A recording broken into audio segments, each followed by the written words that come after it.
أشهد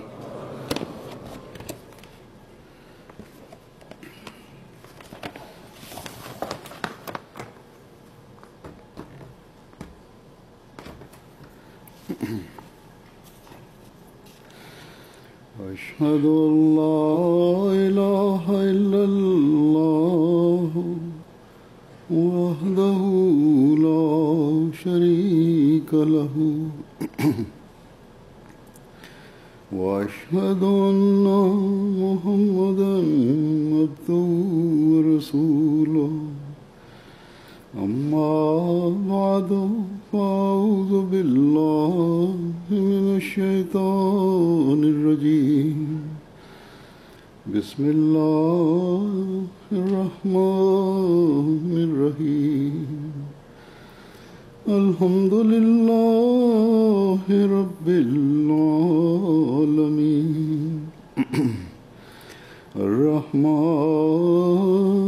الرحيم مالك يوم الدين إياك نعبد وإياك نستعين اهدنا الصراط المستقيم صراط الذين أنعمت عليهم غير المغضوب عليهم ولا الضالين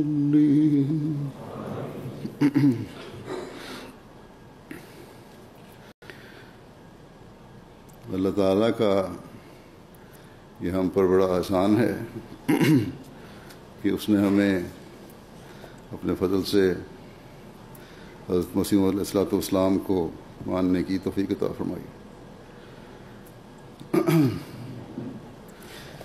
حضرت صلی اللہ علیہ وسلم کے اس غلام صادق کو ماننے کی توفیق عطا فرمائی جسے حضرت صلی اللہ علیہ وسلم نے ہمارے مہدی کے الفاظ سے خطاب فرمایا، یاد فرمایا۔ یہ پیار اور قرب کے اظہار کا اعلیٰ مقام ہے جو حضرت صلی اللہ علیہ وسلم نے ہمارا کہہ کر حضرت مسیح موعود علیہ الصلوۃ والسلام اور مہدی موعود علیہ السلام کو عطا فرمایا۔ جہاں حضرت مسیح موعود علیہ السلام نے اپنے لٹریچر میں اسلام کے اعلیٰ ترین مذہب کے بارے میں بیان فرمایا ہے، اعلیٰ ترین مذہب ہونے کے بارے میں بیان فرمایا ہے، اور اعتراض کرنے والوں کے اعتراض انہیں پر الٹا کر یہ ثابت فرمایا کہ آج حقیقی اور اللہ تعالیٰ کا قرب دلانے والا اور گناہوں سے نجات دلانے والا اگر کوئی مذہب ہے، اور مذہب ہے یقیناً، تو وہ صرف اسلام ہے۔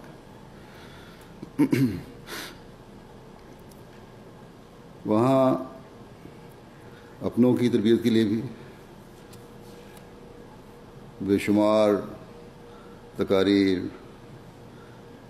تحریروں اور مجالس میں بے شمار ارشادات فرمائے جو ہمارے قدم قدم پر، ہمارے لیے قدم قدم پر رہنما ہیں اور ہدایت کے سامان ہیں۔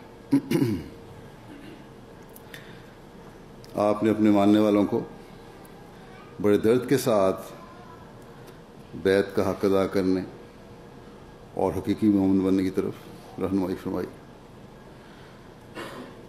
جس کو ہمیں وہ ارشادات ہیں جنہیں ہمیں باقاعدہ اپنے سامنے رکھنا چاہیے، اور یہی ہماری روحانی تربیت کا ذریعہ ہے۔ یہی ذریعہ ہے جس کے ذریعے سے ہم دین کا ادراک بھی حاصل کر سکتے ہیں، اور یہی ذریعہ ہے جس سے ہم خدا تعالیٰ کے قرب پانے کے راستے بھی تلاش کر سکتے ہیں۔ یہی ذریعہ ہے جس سے ہم قرآن کریم کے اسرار و معارف تک پہنچ سکتے ہیں، اور یہی ذریعہ ہے جس سے ہم حضرت صلی اللہ علیہ وسلم کے مقام و مرتبہ کو پہچان سکتے ہیں، اور یہی ذریعہ ہے جس سے ہم اپنی اعتقادی حالتوں کو درست کر سکتے ہیں، اور یہی ذریعہ ہے جس سے ہم اپنی عملی حالتوں میں بہتری لا سکتے ہیں۔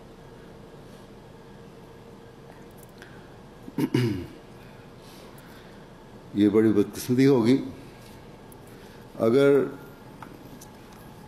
ہم اس خزانے کے ہوتے ہوئے اس سے فائدہ نہ اٹھائیں۔ حضرت مسیح علیہ السلام کے اپنے الفاظ میں جو طاقت اور قوت قدسی ہے، اس کا اثر کسی اور کے الفاظ میں نہیں ہو سکتا، اور کیوں نہ ہو، یہی تو وہ امام ہے جسے اللہ تعالیٰ نے حضرت صلی اللہ علیہ وسلم کی غلامی میں اسلام کی نشت ثانیہ اور اللہ تعالیٰ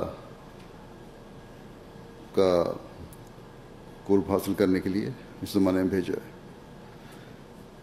بس یہ ہمارا جو حضرت مسیح علیہ الصلوۃ والسلام کی بیعت میں آنے کا دعویٰ کرتے ہیں، یہ فرض ہے کہ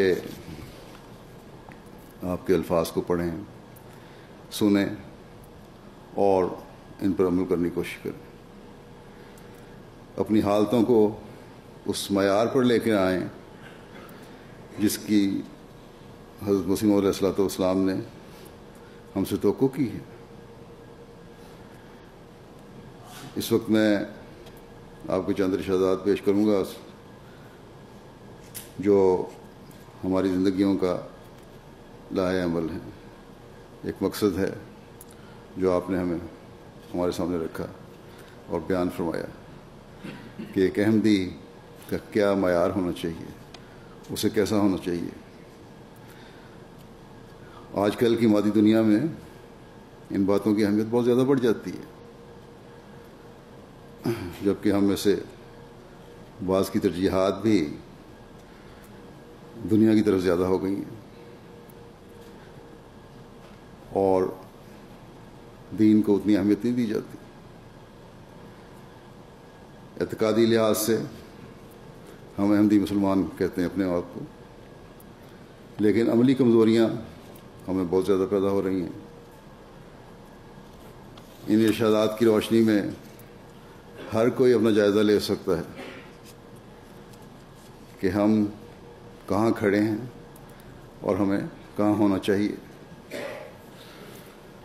تقویٰ کیا ہے، تقویٰ کا معیار کیا ہونا چاہیے، نیکی کیا ہے، نیکی کا معیار کیا ہونا چاہیے، ہماری ذمہ داریاں کیا ہیں، اس کے بارے میں ایک جگہ حضرت مسیح علیہ الصلوۃ والسلام فرماتے ہیں کہ سچا تقویٰ جس سے خدا تعالیٰ راضی ہو، اس کے حاصل کرنے کے لیے بار بار اللہ تعالیٰ نے فرمایا ہے کہ یا ایھا الذین آمنوا اتقوا اللہ،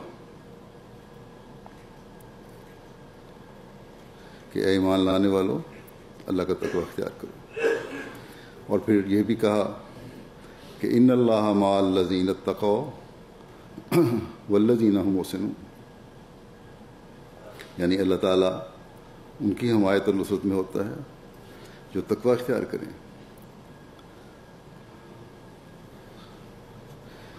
تقویٰ کہتے ہیں، فرماتے ہیں کہ تقویٰ کہتے ہیں بدی سے پرہیز کرنے کو، اور محسنون وہ ہوتے ہیں جو اتنا ہی نہیں کہ بدی سے پرہیز کریں بلکہ نیکی کریں، اور پھر یہ بھی فرمایا للذین احسنوا الحسنی، للذین احسنوا الحسنی، یعنی ان نیکیوں کو سنوار کر کرتے ہیں۔ فرماتے ہیں کہ مجھے یہ وحی بار بار ہوئی، ان اللہ مع الذین اتقوا والذین هم محسنون۔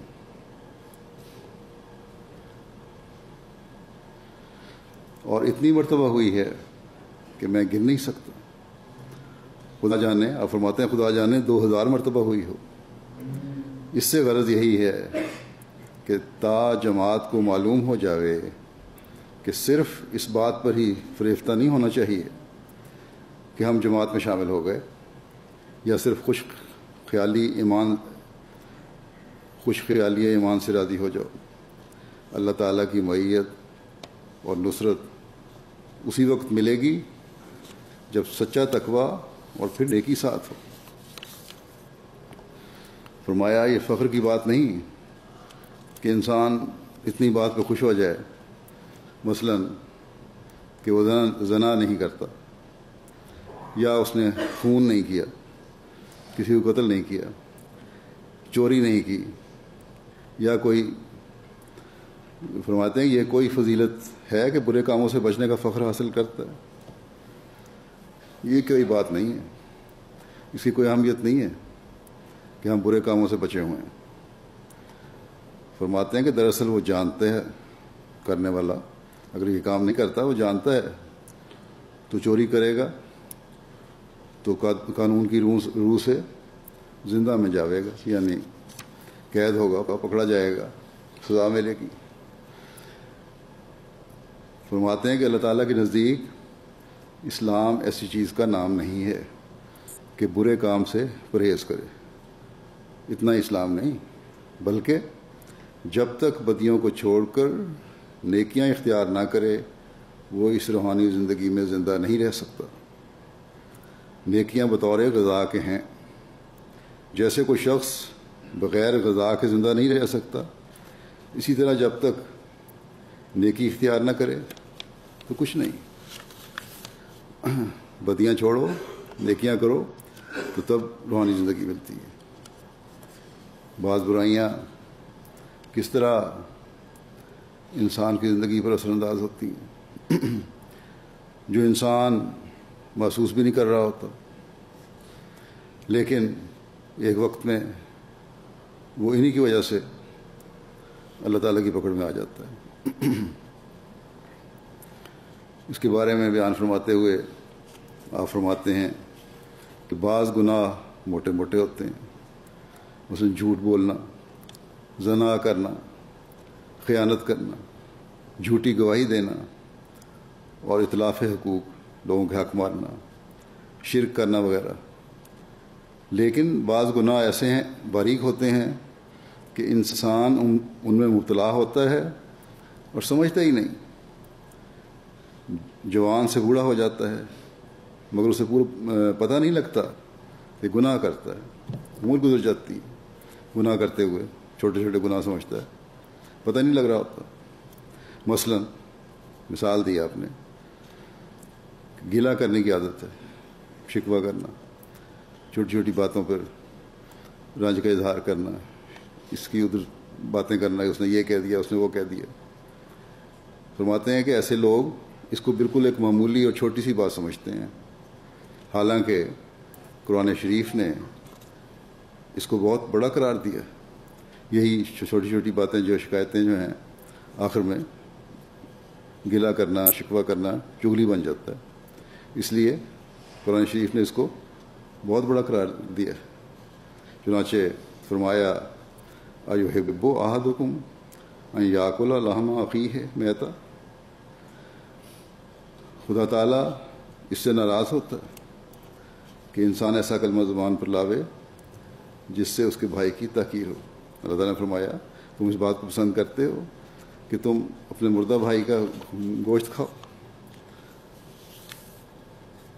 اور فرماتے ہیں کہ انسان ایسا کلمہ زبان پر لاوے جس سے اس کے بھائی کی تحقیر ہو، جس سے اللہ تعالیٰ ناراض ہوتا ہے، اور ایسی کارروائی کرے جس سے اس کو حرج پہنچے، یعنی صرف باتیں نہیں ہوں، کیونکہ باتیں پھر دوسرے کو نقصان پہنچانے والے بھی ہوتی ہیں۔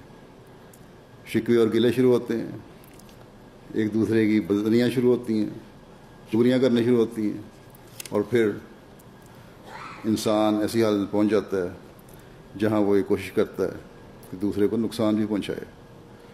آپ فرماتے ہیں ایک بھائی کی نسبت ایسا بیان کرنا جس سے اس کا جاہل اور نادان ہونا ثابت ہو، یا اس کی عادت کے متعلق خفیہ طور پر بے غیرتی یا دشمنی پیدا ہو، یہ سب برے کام ہیں۔ فرمایا ایسا ہی بخل ہے، غضب ہے، یہ سب برے کام، کنجوسی ہے، غصے میں آنا ہے، یہ سب برے کام ہیں۔ بس اللہ تعالیٰ کے اس ارشاد کے موافق پہلا درجہ یہ ہے کہ انسان اس سے پرہیز کرے اور ہر قسم کے گناہوں سے جو خواہ آنکھوں سے متعلق ہوں یا کانوں سے، ہاتھوں سے یا پاؤں سے بچتا رہے، خواہ آنکھوں سے متعلق ہوں یا کانوں سے، ہاتھوں سے یا پاؤں سے، کوئی بھی قسم کا گناہ ہو، کسی بھی عضو سے گناہ ہو رہا ہو، ان سے بچتا رہے، کیونکہ فرمایا ہے وَلَا تَقْفُ مَا لَيْسَ لَكَ بِهِ عِلْمٌ إِنَّ السَّمْعَ وَالْبَصَرَ وَالْفُؤَادَ كُلُّ أُولَٰئِكَ كَانَ عَنْهُ مَسْئُولًا، یعنی جس بات کا علم نہیں خواہ خواہ اس کی پیروی مت کرو، کیونکہ کان، آنکھ، دل اور ہر ایک عضو سے پوچھا جائے گا۔ مرنے کے بعد انسان جائے گا اللہ کے پاس، تو ان چیزوں سے سوال ہوں گے۔ آپ فرماتے ہیں کہ بہت سی بدیاں صرف بدزنی سے ہی پیدا ہو جاتی ہیں۔ ایک بات کسی کی نسبت سنی اور جھٹ یقین کر لیا بغیر تحقیق کے، فرمایا یہ بہت بری بات ہے۔ جس بات کا قطعی علم اور یقین نہ ہو اس کو دل میں جگہ مت دو۔ یہ اصل بدزنی کو دور کرنے کے لیے ہے کہ جب تک مشاہدہ اور فیصلہ صحیح نہ کرے، دل میں جگہ دے اور نہ ایسی بات زبان پر لاوے۔ فرمایا ایک ایسی محکم اور مضبوط بات ہے۔ بہت سے انسان ہیں جو زبان کے ذریعے سے پکڑے جائیں گے۔ بس بدزنی جو ہے اگر یہ دور ہو جائے تو ہمارے معاشرے کے آدھے فساد اور جھگڑے اور رنجشیں دور ہو جائیں، اکائی پیدا ہو جائے، وحدت پیدا ہو جائے۔ آپ فرماتے ہیں یہاں دنیا میں بھی دیکھا جاتا ہے کہ بہت سے آدمی محض زبان کی وجہ سے پکڑے جاتے ہیں اور انہیں بہت کچھ ندامت اور نقصان اٹھانا پڑتا ہے۔ کوئی بات کہی اور پکڑے گئے اور بات سچی نہیں نکلتی، پھر شرمندگی ہوتی ہے، سچ ثابت نہیں ہوتا۔ اس لیے بہتر ہے کہ بدزنی نہ کرو، دوسرے کے متعلق اچھے خیال رکھو، یا کوئی بات سنو تو تحقیق کر لیا کرو۔ انسان کمزور ہے، بعض خیالات دل میں آ جاتے ہیں، لیکن اگر ان پر عمل نہ کرے انسان تو اللہ تعالیٰ معاف کر دیتا ہے۔ اللہ تعالیٰ صرف خیالات کے آنے سے پکڑ نہیں کرتا، بلکہ اس پر عمل کرنے کی وجہ سے پکڑ ہوتی ہے۔ اب اس بات کو بیان فرماتے ہوئے کہ اللہ تعالیٰ کس طرح پکڑ کرتا ہے، پھر آپ فرماتے ہیں کہ دل میں جو خطرات اور سرسری خیال گزر جاتے ہیں ان کے لیے کوئی مواخذہ نہیں ہے۔ مثلاً کسی کے دل میں گزرے کہ فلاں مال مجھے مل جاوے تو اچھا ہے، یہ ایک قسم کا لالچ تو ہے، لیکن محض اتنے ہی خیال پر جو طبعی طور پر دل میں آتا ہے، آئے اور گزر جاوے، کوئی مواخذہ نہیں۔ لیکن جب ایسے خیال کو دل میں جگہ دیتا ہے اور پھر عزم کرتا ہے کہ کسی نہ کسی ہیلے سے وہ مال ضرور لینا ہے، غلط طریقے سے مال کمانا ہے، یہ خیال آ جائے کہ اگر میں ٹیکس میرا اتنا بنتا ہے اس میں اتنی کمی کر دوں تو میرے پاس اتنی بچت ہو جائے گی، خیال آنا تو کوئی بات نہیں، اللہ تعالیٰ نہیں پکڑتا۔ لیکن اگر اس پر عمل کیا، ٹیکس چوری کیا، حکومت کو نقصان پہنچایا، یا اپنی سچ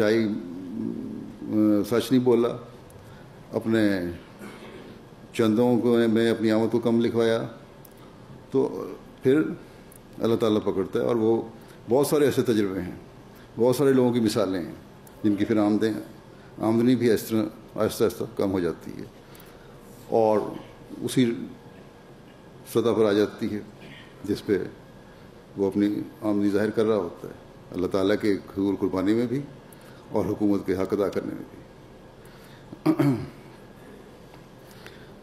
فرمایا تو پھر یہ گناہ قابل مواخذہ ہے، غرض جب دل عزم کر لیتا ہے تو اس کے لیے شرارتیں اور فریب کرتا ہے، دنیا داروں میں، دنیاوی لالچوں میں بھی، کاروباری لوگ ہیں یا دوسرے لوگ ہیں، کسی چیز کو حاصل کرنے کے لیے غلط طریقے سے جب دل میں خیال آتا ہے اس پہ عمل کرنا شروع کرتے ہیں، پروگرام بنانے شروع کرتے ہیں، اسکیمیں بنانی شروع کرتے ہیں، تو پھر فرمایا کہ یہ گناہ قابل مواخذہ لکھا جاتا ہے۔ بس یہ اس قسم کے گناہ ہیں جو بہت ہی کم توجیہی کے ساتھ دیکھے جاتے ہیں اور یہ انسان کی ہلاکت کا موجب ہو جاتے ہیں۔ بڑے بڑے اور کھلے گناہوں سے تو اکثر پرہیز کرتے ہیں لوگ۔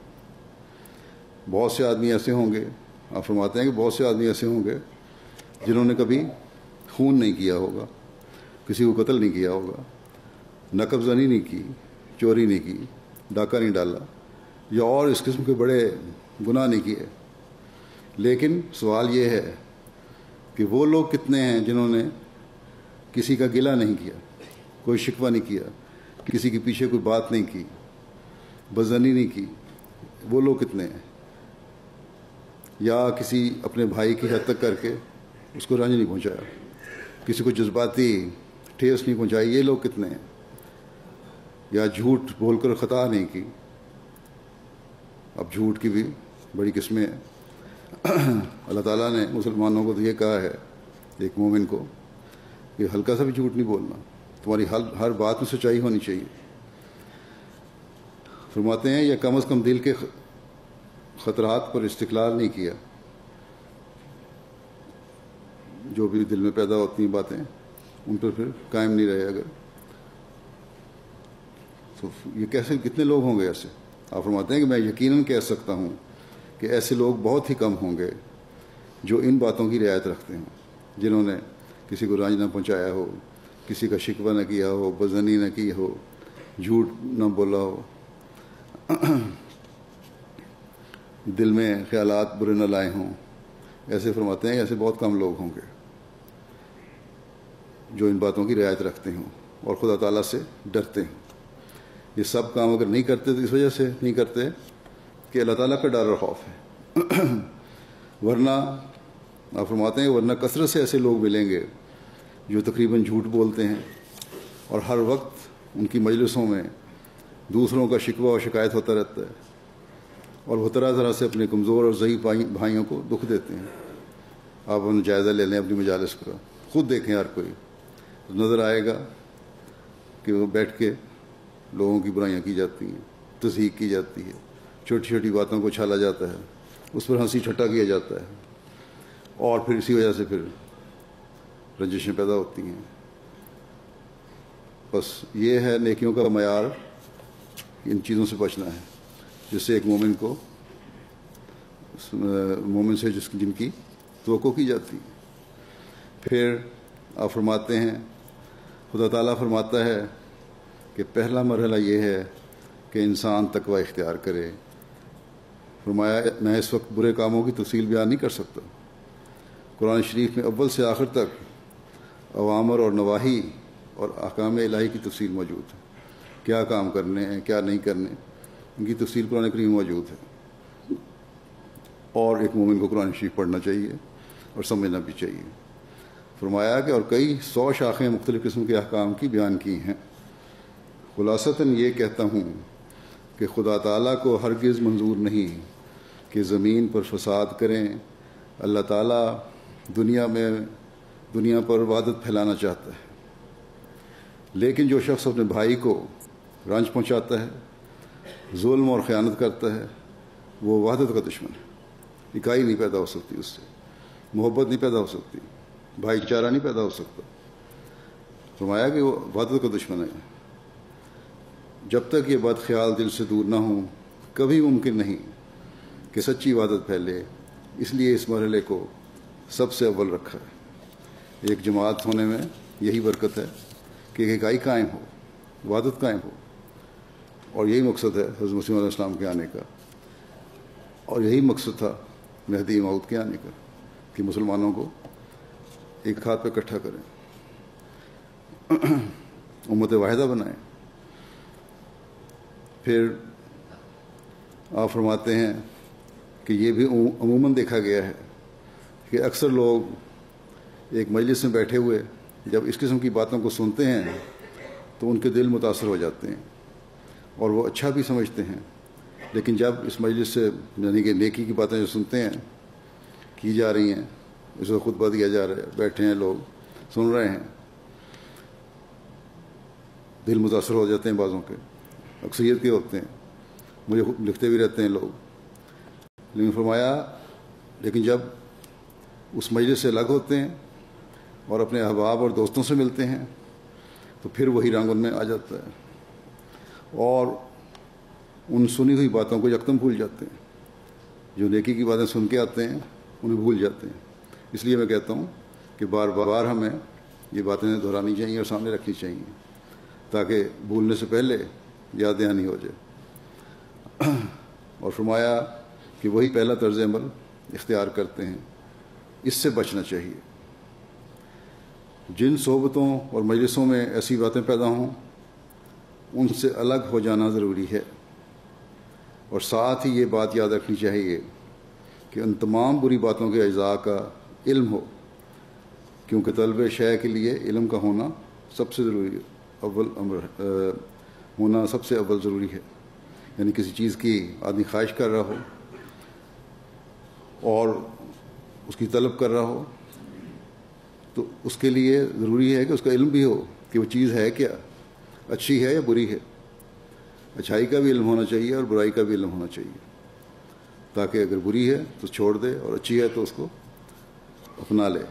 فرمایا کہ جب تک کسی چیز کا علم نہ ہو اسے کیوں کر حاصل کر سکتے ہیں؟ قرآن شریف نے بار بار تفصیل دی ہے، بس بار بار قرآن شریف کو پڑھو، بار بار قرآن شریف کو پڑھو، اور تمہیں چاہیے کہ برے کاموں کی تفصیل لکھتے جاؤ اور پھر خدا تعالیٰ کے فضل اور تائید سے کوشش کرو کہ ان بدیوں سے بچتے رہو۔ یہ تقویٰ کا پہلا مرحلہ ہے، بدیوں سے بچنا۔ جب تم ایسی کوشش صحیح کوشش کرو گے تو اللہ تعالیٰ پھر تمہیں توفیق دے گا بچنے کی،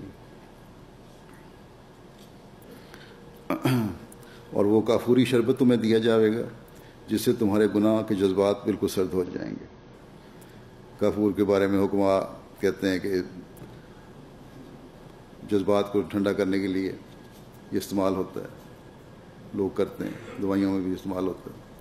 یہاں روحانی بیماری کے لیے بھی آپ نے اس میں مثال دی ہے کہ ایک ایسا جب برائیوں سے بچو گے تو یہی تمہارے لیے کافوری شربت بن جائے گا، جس سے آہستہ آہستہ تمہارے گناہ ٹھنڈے ہوتے جائیں گے، ختم ہوتے جائیں گے۔ اس کے بعد نیکیاں ہی سرزد ہوں گی۔ جب تک انسان متقی نہیں بنتا یہ جام اسے نہیں دیا جاتا، اور نہ اس کی عبادات اور دعاؤں میں قبولیت کا رنگ پیدا ہوتا ہے۔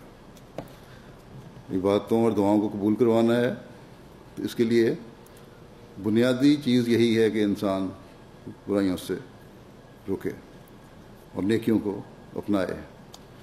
یہ تقویٰ ہے، دعائیں قبول کرانے کے لیے بھی یہ ضروری شرط ہے، کیونکہ اللہ تعالیٰ فرماتا ہے کہ انما یتقبل اللہ من المتقین، یعنی بے شک اللہ تعالیٰ متقیوں ہی کی عبادات کو قبول فرماتا ہے۔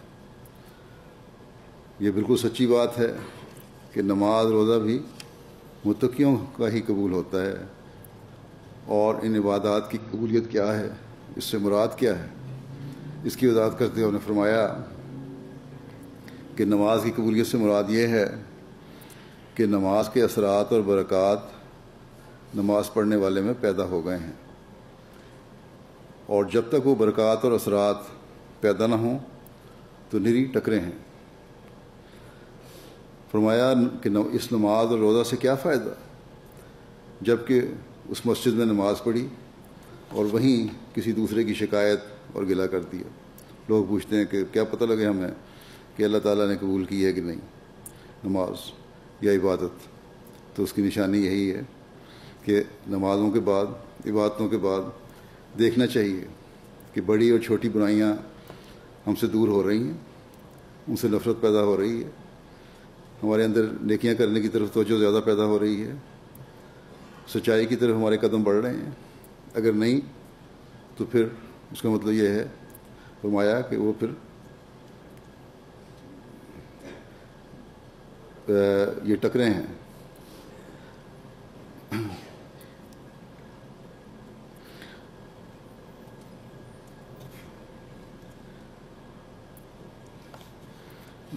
فرمایا کہ مسجد میں نماز پڑھی، وہیں دوسرے کی شکایت پر گلہ شروع کر دیا، بدنیاں شروع ہو گئیں، باتیں شروع ہو گئیں، امانت میں خیانت کر دی۔ مجلسوں کی بھی امانت ہوتی ہے، اور عہدیداروں کو خاص طور پر اس بات کا خیال رکھنا چاہیے کہ اپنی جماعتی مجالس کی باتیں نہ اپنے گھروں میں، نہ کسی غیر ضروری شخص سے کرنے کی ضرورت ہے۔ اس بات پر بڑی پابندی ہونی چاہیے۔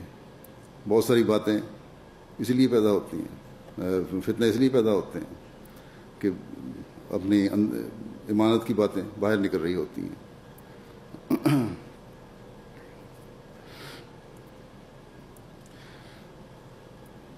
کسی کے مقام پر حسد کرنے لگ جاتے ہیں لوگ، کسی کی عزت پر حملہ کر دیا۔ آپ فرماتے ہیں اگر ایسے عیبوں اور برائیوں میں مبتلا ہوئے تو پھر نماز سے نے اسے کیا فائدہ دیا؟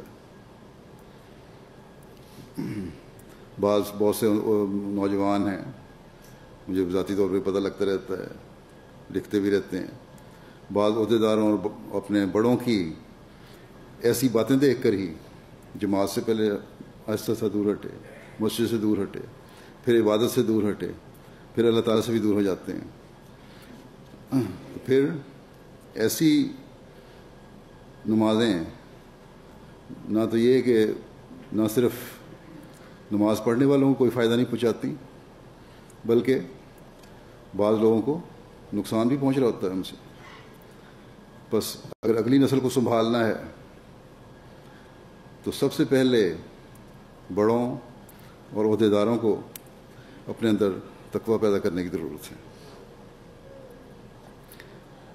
آپ نے فرمایا کہ پہلی منزل اور مشکل اس انسان کے لیے جو مومن بننا چاہتا ہے یہی ہے کہ برے کاموں سے پرہیز کرے، اور یہی تقویٰ۔ پھر ایک اور جگہ فرماتے ہیں ایک موقع پر کہ یہ بھی یاد رکھو کہ تقویٰ اس کا نام نہیں کہ موٹی موٹی بدیوں سے پرہیز کرے، بلکہ باریک در باریک بدیوں سے بچتا رہے۔ مثلاً ٹھٹھے اور ہنسی کی مجلسوں میں بیٹھنا جہاں دوسروں کا مذاق اڑایا جا رہا ہو غلط قسم کا، یا ایسی مجلسوں میں بیٹھنا جہاں اللہ تعالیٰ اور اس کے رسول کی حد تک ہو، یا اس کے بھائی کی شان پر حملہ ہو رہا ہو، اگرچہ ان کی ہاں میں ہاں بھی نہ ملائی ہو، مگر اللہ تعالیٰ کے نزدیک یہ بھی برا ہے۔ ایسی مجلسوں میں بیٹھ کے ایسے لوگوں کی باتیں سننا بھی اللہ تعالیٰ کے نزدیک برا ہے، چاہے شامل نہ ہو رہے ہو گفتگو میں، کہ ایسی باتیں کیوں سنیں۔ یہ ان لوگوں کا کام ہے جن کے دلوں میں مرض ہے، کیوں کر اگر ان کے دل میں بدی کی پوری حس ہوتی تو وہ کیوں ایسا کرتے اور کیوں ان مجلسوں میں جا کر ایسی باتیں سنتے۔ پھر آپ فرماتے ہیں یہ بھی یاد رکھو کہ ایسی باتیں سننے والا بھی کرنے والا ہی ہوتا ہے۔ جو لوگ زبان سے ایسی باتیں کرتے ہیں وہ تو صریح مواخذہ کے نیچے ہیں، واضح طور پر سزا کے نیچے آ گئے، کیونکہ انہوں نے ارتکاب گناہ کیا ہے۔ لیکن جو چپکے ہو کر بیٹھے رہے وہ بھی اس گناہ کے خمیازے کا شکار ہوں گے، ان پہ بھی وہ بھی گناہ گار بن رہے ہوں گے، اور ان کو بھی نتیجہ بھگتنا پڑے گا۔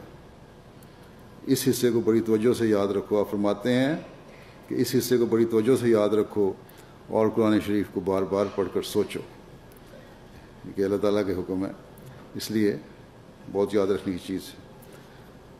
بس غلط باتوں کو سن کر خاموش رہنے والے، وہیں بیٹھے رہ کر صرف باتیں سننے والے کہ مزے کے لیے باتیں سن رہے ہیں، وہ بھی اللہ تعالیٰ کے حضور جواب دہ ہوں گے۔ پھر اس بات کی مزید وضاحت بھی فرمائی کہ ایک مومن صرف اس بات پر خوش نہیں ہو جاتا کہ اس نے کوئی برائی نہیں کی، پہلے بھی اس کا ذکر ہو چکا ہے. یہ تو دوسرے مذہبوں اور قوموں کے شرفاء جو ہیں، بلکہ اکثریت جو ہے ان لوگوں میں بھی ایسے اکثریت لوگوں کی ہے جو برائیاں نہیں کرتے.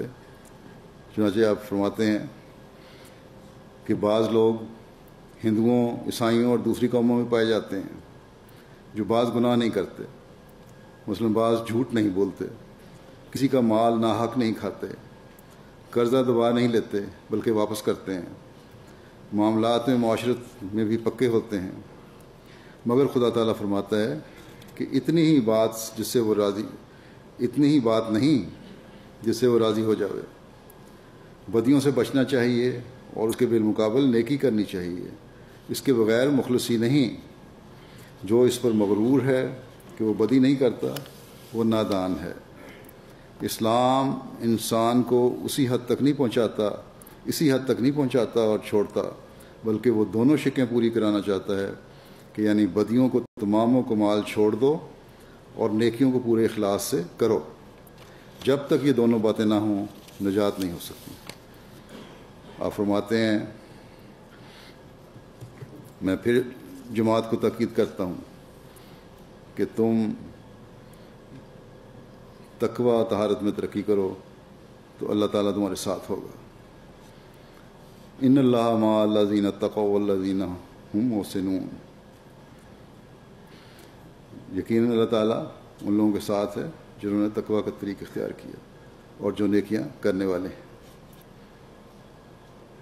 اور احسان کرنے والے ہیں.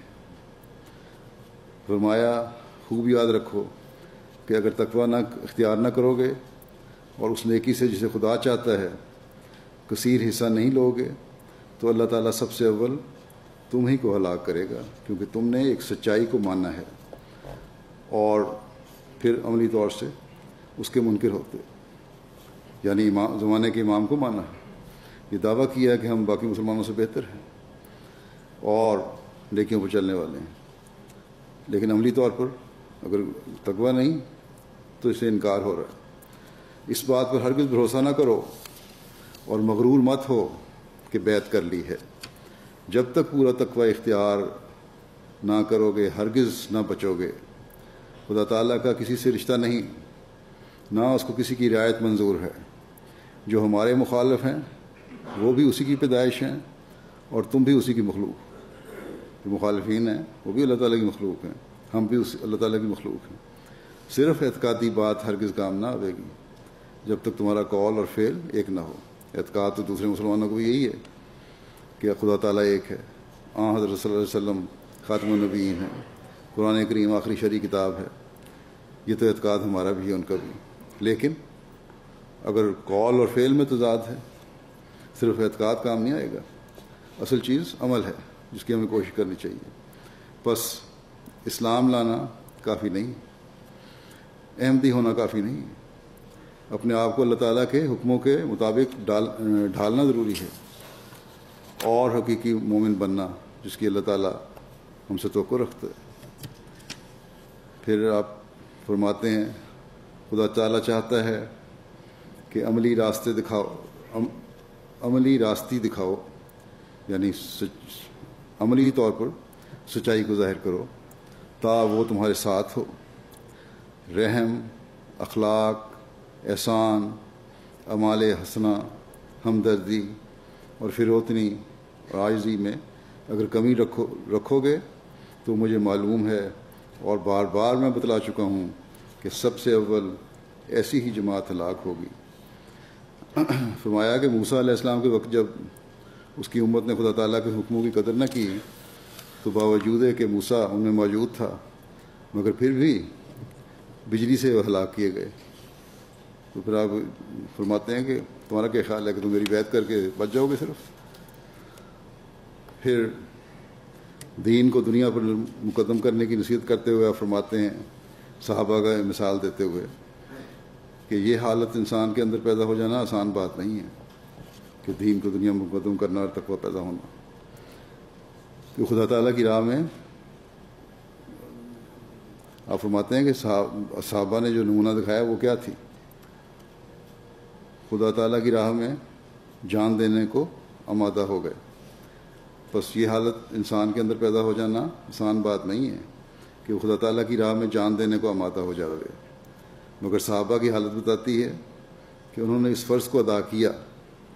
جب انہیں حکم ہوا کہ اس راہ میں جان دے دو، پھر وہ دنیا کی طرف نہیں جھکے۔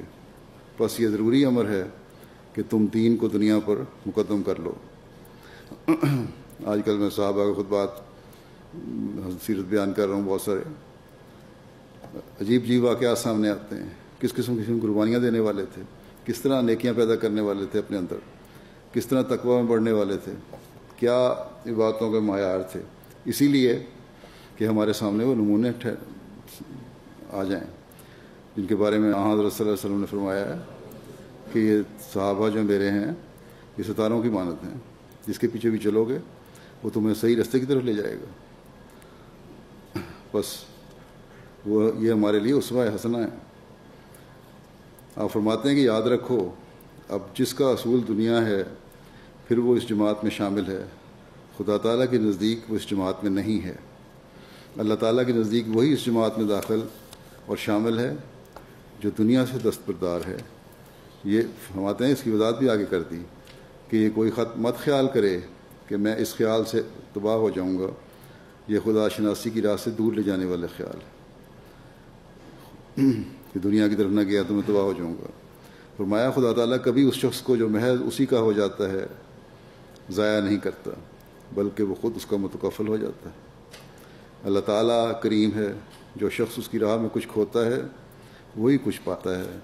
میں سچ کہتا ہوں کہ اللہ تعالیٰ انہی کو پیار کرتا ہے اور انہی کی اولاد بابرکت ہوتی ہے جو خدا تعالیٰ کے حکموں کی تعمیل کرتا ہے، اور یہ کبھی نہیں ہوا اور نہ ہوگا کہ خدا تعالیٰ کا سچا فرما بردار ہو وہ یا اس کی اولاد تباہ و برباد ہو جاوے۔ دنیا ان لوگوں ہی کی برباد ہوتی ہے جو خدا تعالیٰ کو چھوڑتے ہیں اور دنیا پر جھکتے ہیں۔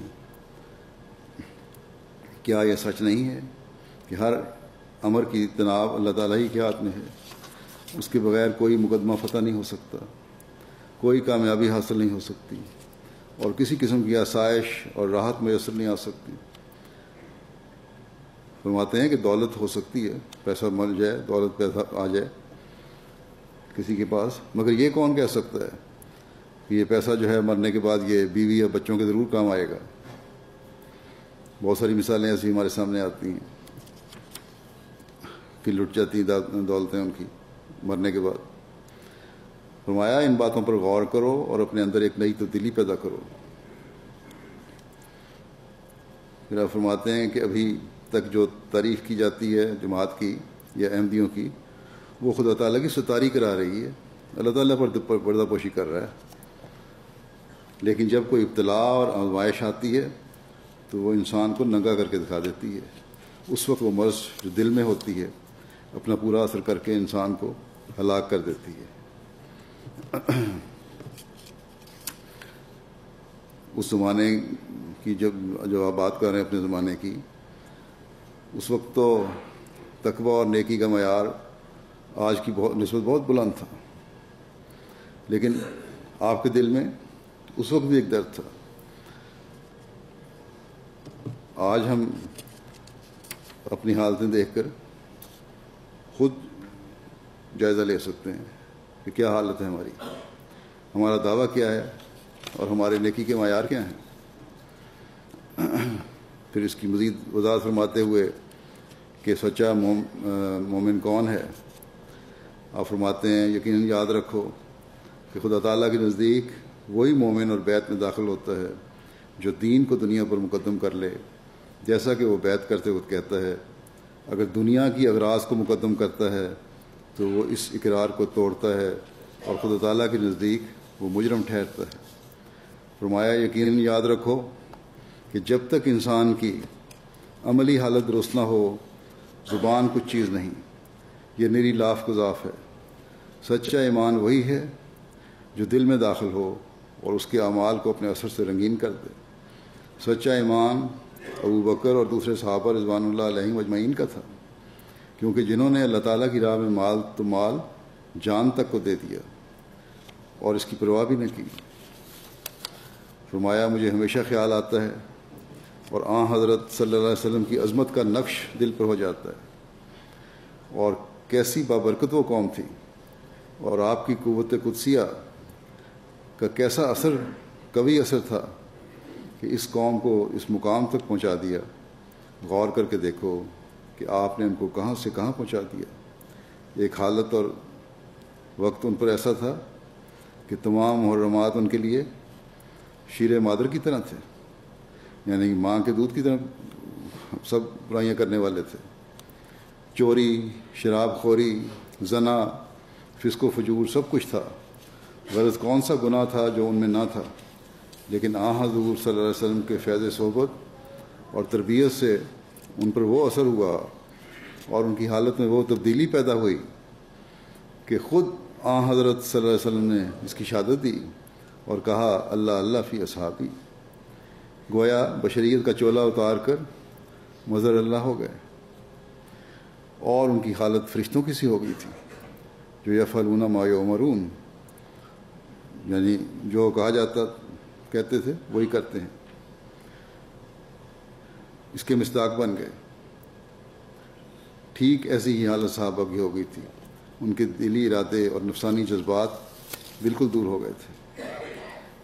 پھر آپ فرماتے ہیں جس شاخ کا تعلق کہ بیعت کرنے کے بعد ایک احمدی کو کیا ہونا چاہیے اور کس طرح مضبوط تعلق ہونا چاہیے اس کا جماعت کے ساتھ، اور اپنے زمانے میں آپ نے بتایا آپ کے ساتھ، اور پھر آپ نے فرمایا کہ میرے بعد جو خلافت کا سلسلہ ہے شروع ہوگا اس کے ساتھ جڑے رہنا کہ وہ دائمی سلسلہ تمہارے ساتھ چلے گا۔ آپ فرماتے ہیں کہ جس شاخ کا تعلق درخت سے نہیں رہتا وہ آخر خشک ہو کر گر جاتی ہے۔ جو شخص زندہ ایمان رکھتا ہے وہ دنیا کی پرواہ نہیں کرتا، دنیا ہر طرح مل جاتی ہے، دین کو دنیا پر مقدم رکھنے والا ہی مبارک ہے، لیکن جو دنیا کو دین پر مقدم رکھتا ہے وہ ایک مردار کی طرح ہے جو کبھی سچی نصرت کا منہ نہیں دیکھتا۔ یہ بیعت اس وقت کام آ سکتی ہے جب دین کو مقدم کر لیا جاوے اور اس میں ترقی کرنے کی کوشش ہو۔ بیعت ایک بیج ہے جو آج بویا گیا، اب اگر کوئی کسان صرف زمین میں تخم ریزی پر ہی قناعت کرے، بیج بو دے اور سمجھے کہ ٹھیک ہو گیا سب کچھ، اور پھل حاصل کرنے کے جو فرائض ہیں ان میں سے کوئی ادا نہ کرے، نہ زمین کو درست کرے، نہ آبپاشی کرے، نہ موقع بے موقع مناسب کھاد زمین میں ڈالے، نہ کافی حفاظت کرے، تو کیا وہ کسان کسی پھل کی امید کر سکتا ہے؟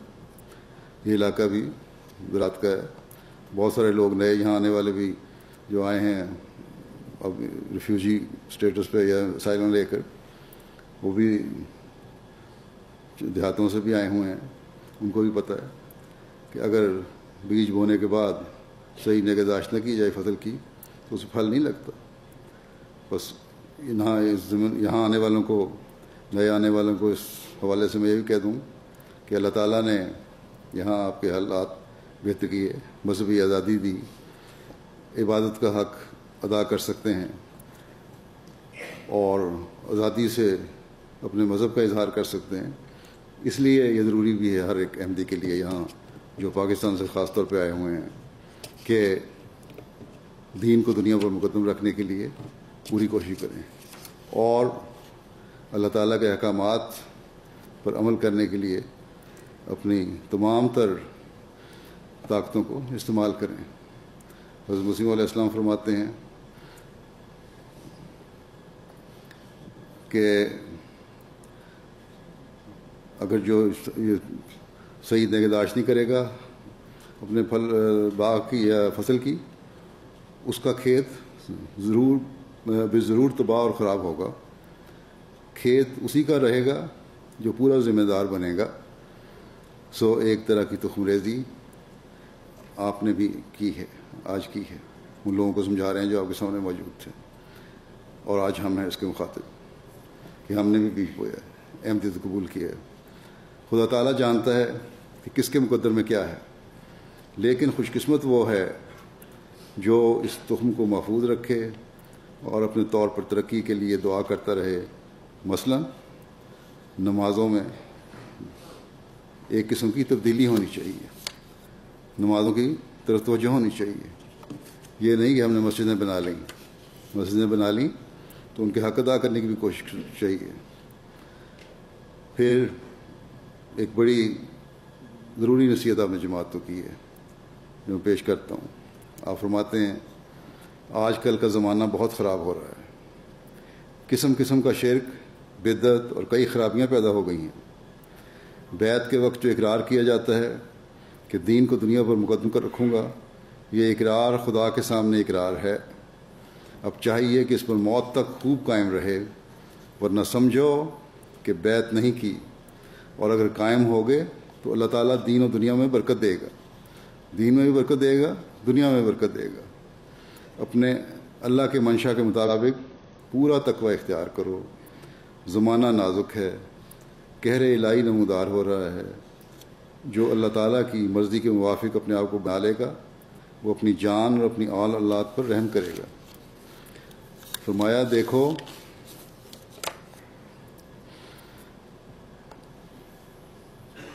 انسان روٹی کھاتا ہے جب تک سیری کے موافق پوری مقدار نہ کھا لے تو اس کو بھوک نہیں جاتی.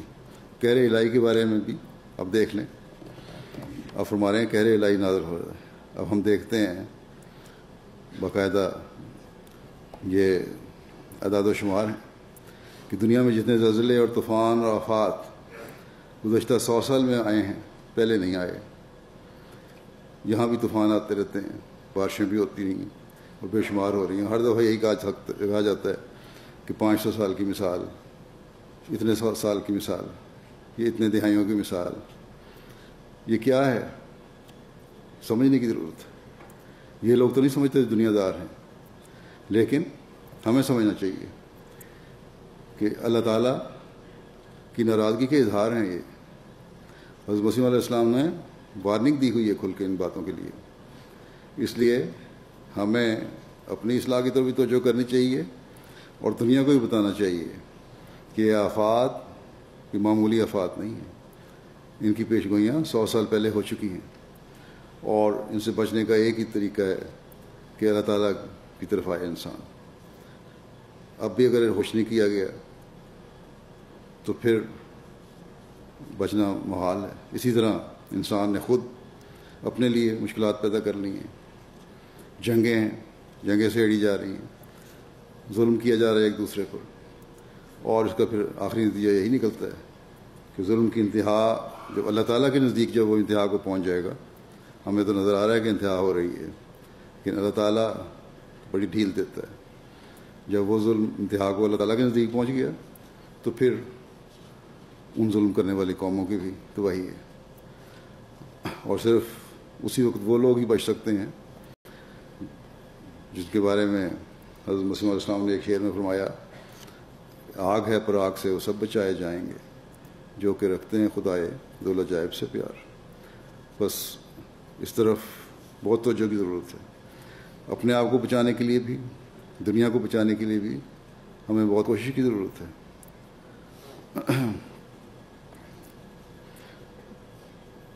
اور اس کے لیے اپنی پوری طاقتیں اور استعدادیں استعمال کرنی ہوں گی کہ اللہ تعالیٰ کو ہم کس طرح حاصل کریں. آپ فرماتے ہیں کہ انسان روٹی کھاتا ہے جب تک سیری کے موافق پوری مقدار نہ کھا لے، پیٹ نہ بھر لے، اس کی بھوک نہیں جاتی. اگر وہ ایک بھورا روٹی کا کھا لے، وہ ٹکڑا چھوٹا سا لے لے، ایک ذرہ کھا لے، تو کیا بھوک سے نجات پائے گا؟ ہرگز نہیں. اگر وہ ایک قطرہ پانی کا اپنے حلق میں ڈالے تو وہ قطرہ اسے ہرگز نہیں بچا سکے گا، بلکہ باوجود اس قطرے کے وہ مرے گا. فرمایا کہ حفظ جان کے واسطے وہ قدرے محتاط جس سے زندہ رہ سکتا ہے، جب تک نہ کھا لے اور نہ پیوے نہیں بچ سکتا. ایک مقدار ہے خاص، اور اس وقت تک جس نہ کھاؤ گے کھانا، بھوکا اس وقت تک نہیں جب تک کھائے گا، یا پیاسا اس وقت تک پانی نہیں پیے گا، بچ نہیں سکتا. یہی حال انسان کی دینداری کا ہے. جب تک اس کی دینداری اس حد تک نہ ہو کہ سیری ہو، بچ نہیں سکتا. دینداری، تقوی، خدا کے احکام کی اطاعت کو اس حد تک کرنا چاہیے جیسے روٹی اور پانی کو اس حد تک کھاتے اور پیتے ہیں جس سے بھوک اور پیاس چلی جائے۔ فرمایا خوب یاد رکھنا چاہیے کہ خدا تعالیٰ کی بعض باتوں کو نہ ماننا اس کی سب باتوں کو ہی چھوڑنا ہوتا ہے۔ اگر ایک حصہ شیطان کا ہے اور ایک اللہ تعالیٰ کا، تو اللہ تعالیٰ حصہ داری کو پسند نہیں کرتا۔ یہ سلسلہ اس کا اس لیے ہے کہ انسان اللہ تعالیٰ کی طرف آوے، اگرچہ خدا کی طرف آنا بہت مشکل ہوتا ہے اور ایک قسم کی موت ہے، مگر آخر زندگی بھی اسی میں ہے۔ جو اپنے اندر سے شیطانی حصہ نکال کر پھینک دیتا ہے وہ مبارک انسان ہوتا ہے، اور اس کے گھر اور نفس اور شہر سب جگہ اس کی برکت پہنچتی ہے۔ لیکن اگر اس کے حصے میں ہی تھوڑا آیا ہے تو برکت نہ ہوگی۔ جب تک بیعت کا اقرار عملی طور پر نہ ہو، بیعت کچھ چیز نہیں ہے۔ جس طرح ایک انسان کے آگے تم بہت سی باتیں زبان سے کرو مگر عملی طور پر کچھ بھی نہ کرو تو وہ خوش نہ ہوگا، اسی طرح خدا کا معاملہ ہے، وہ سب غیرت مندوں سے زیادہ غیرت مند ہے۔ کیا ہو سکتا ہے کہ ایک تو تم اس کی اطاعت کرو پھر ادھر اس کے دشمنوں کی بھی اطاعت کرو؟ اس کا نام تو نفاق ہے۔ انسان کو چاہیے کہ اس مرحلے میں زید و بکر کی پرواہ نہ کرے، مرتے دم تک اس پر قائم رہے، یعنی دین کو دنیا پر مقدم کرنے کے عہد پر۔ فرمایا بدی دو قسمیں ہیں، ایک خدا کے ساتھ شریک کرنا، اس کی عظمت کو نہ جاننا، اس کی عبادت اور اطاعت میں کسل کرنا، دوسری یہ کہ اس کے بندوں پر شفقت نہ کرنا، ان کے حقوق ادا نہ کرنا۔ اب چاہیے کہ دونوں قسم کی خرابی نہ کرو، خدا کی اطاعت پر قائم رہو، جو عہد تم نے بیعت میں کیا ہے اس پر قائم رہو، خدا کے بندوں کو تکلیف نہ دو، قرآن کریم کو بہت غور سے پڑھو، اس پر عمل کرو، ہر ایک قسم کے ٹھٹھے اور بےہودہ باتوں اور مشرکانہ مجلسوں سے بچو، پانچوں وقت نماز کو قائم رکھو، غرض کہ کوئی ایسا حکم الہی نہ ہو جسے تم ٹال دو، بدن کو بھی صاف رکھو اور دل کو ہر ایک قسم کے بے جا کینے، بغض اور حسد سے پاک کرو۔ یہ باتیں ہیں جو خدا تم سے چاہتا ہے۔ اللہ تعالیٰ کرے کہ ہم بیعت کا حق ادا کرتے ہوئے اپنے اندر پاک تبدیلیاں پیدا کرنے والے بنیں۔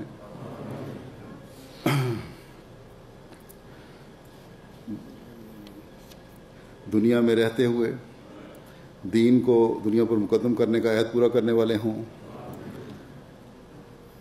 آپ علیہ السلام کے ارشادات پر عمل کرنے والے ہوں، اور جو شرائط بیعت میں 10ویں شرط ہے طاعت در معروف کا، آپ کی اطاعت کا، اس کا حقیقی مفہوم سمجھتے ہوئے وہ اطاعت کے اس معیار پر پہنچنے والے ہوں اللہ تعالیٰ کے، تاکہ اللہ تعالیٰ کے ان فضلوں کے وارث بنے جن کا وعدہ اللہ تعالیٰ نے حضرت مسیح علیہ الصلوۃ والسلام سے فرمایا ہے۔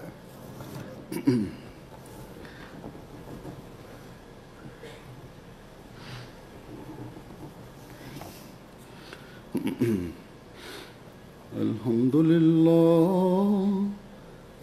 للہ نحمدہ ونستعینہ ونستغفرہ ونؤمن بہ ونتوکل علیہ ونعوذ باللہ من شرور انفسنا ومن سیئات اعمالنا من يهده الله فلا مضل له ومن يضلل فلا هادي له ونشهد أن لا إله إلا الله ونشهد أن محمدا عبده ورسوله عباد الله رحمكم الله إن الله يأمر بالعدل والإحسان